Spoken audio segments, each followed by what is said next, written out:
Forgiveness Considered. It is a big little book, deep in its analysis and wide in its implications. Father Henry's book may also be described as both pioneering and courageous. When I say pioneering, I recall that one of the late Lloyd Best's laments was the fact that the University of the West Indies, and I suppose now other universities here on the island, did not, and I believe still do not, have a department of philosophy. Lloyd's lament, which I share, really speaks to a society which does not have in place institutions for cool, calm, thoughtful reflection on and analysis of the issues which our society is confronting. Ours is a frenetic existence, lurching week to week, from crisis to crisis, from snap poll to soundbite, with only a few newspaper columnists and a few talking heads on television attempting, not always successfully, to place what is going on in some perspective. Father Henry's book is pioneering in that it is the first exposition in the field of philosophy that I can identify by a local author. I classify the work in the field of philosophy because it is really not about religion or spirituality, its title notwithstanding.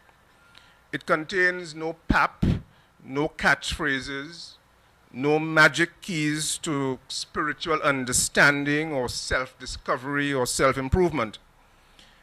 It is a considered analysis of a critical aspect of the human condition, our seemingly inexhaustible capacity to inflict hurt on each other, individually and collectively, and an apparently limited capacity to summon up forgiveness for the hurts we have caused.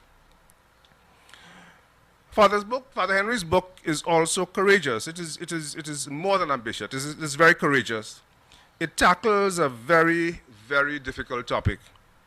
In the words of Charles Griswold, a book I was driven to by reading Father Henry's book and quoted in one of his references, Griswold says that forgiveness is a surprisingly complex and elusive notion. It is difficult not only because it draws on psychology, politics, and philosophical concepts, but because the topic itself is complex, dealing with the moral and ethical dimensions of human behavior. Forgiveness is, in a sense, comes at the end of a process. But the paradox of forgiveness is that it really is the beginning of something else. And paradox, which I maintain is at the core of human existence and at the core of our relationship with the divine, is inherently difficult to understand. Now, as someone trained in social sciences, I might be forgiven, and there that word is again, for examining Father Henry's work to see what it might suggest for our society here in Trinidad and Tobago, and indeed the wider Caribbean. The precursor of forgiveness is resentment. Father Henry himself does not analyze resentment in his work in any detail, but one of the references he has cited, Forgiveness by Charles Griswold, does so. Resentment is born out of a denial of someone's humanity, out of a lack of respect. Father Henry sees the Holocaust as emblematic of denial of humanity. African slavery constitutes another example of such denial of humanity at the level of a whole race of people, if I may be permitted to use the invalid concept of race for the purpose at hand. Now, while there are no gas chambers here, no slaves thrown overboard or sold as chattels, we do have a society where lack of respect is pervasive, whereas post-colonial tribes, again borrowing Lloyd Best's phrase, striving for respect by striving to wield power over others, we routinely deny others their due. Our gang members, and they are our gang members, who murder with impunity, evince this lack of respect, this denial of humanity. But well short of the everyday murders, resentment flares up every now and again in the burning of debris on broken pothole streets, which reflect an official disrespect, in the bad drives we get on our roadways, in the internecine violence in our depressed communities, and in the studied indifference of many of those who deliver public service. We are a society in desperate need of forgiveness at the individual level, of course, but as well as at the community and societal levels. Our society was born out of social injustice of the most grievous kind. The rhetoric of a rainbow nation represents a valid aspiration, but it is not the reality. We have managed to avoid the excesses which afflict many plural societies, as we've seen in places like Rwanda and elsewhere. But the resentments born of real or perceived or fanciful hurts remain. The many hurts of our wounded histories are displaced onto each other, and we conjure up each other as the source of our contemporary hurt and lack of respect. Now, I suppose that we do need a crime plan, or a more effective crime plan, if we do have one, to find and jail more gang members. And I suppose that we do need a better organized and more responsive education system that ceases to be the breeding ground for crime. And I suppose that we also need more responsive public works and infrastructure to ease the frustrations of our communities, urban and rural alike. But we will also need to forgive those who have trespassed against us. As Father Henry states in his book, and I quote, "In my years as a pastor and a teacher, I have found this obligation," meaning the obligation to forgive, "to be the singular command of Jesus that ordinary Christians find most difficult to obey." But he also states, and I quote, "Forgiveness today is also a quality with great appeal for collective healing."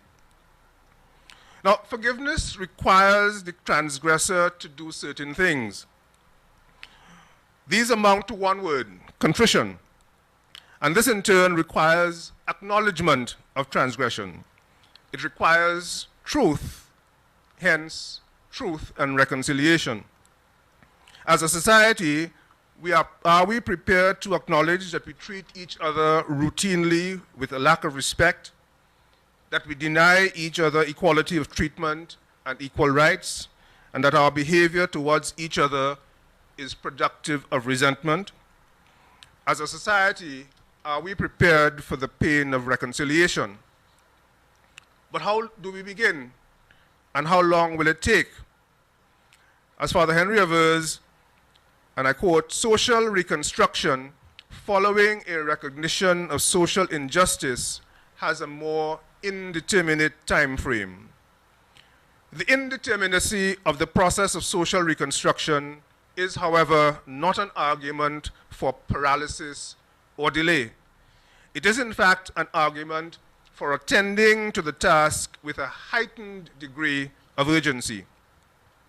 Now, I do not know that Father Henry intended to have his analysis of forgiveness used in this way.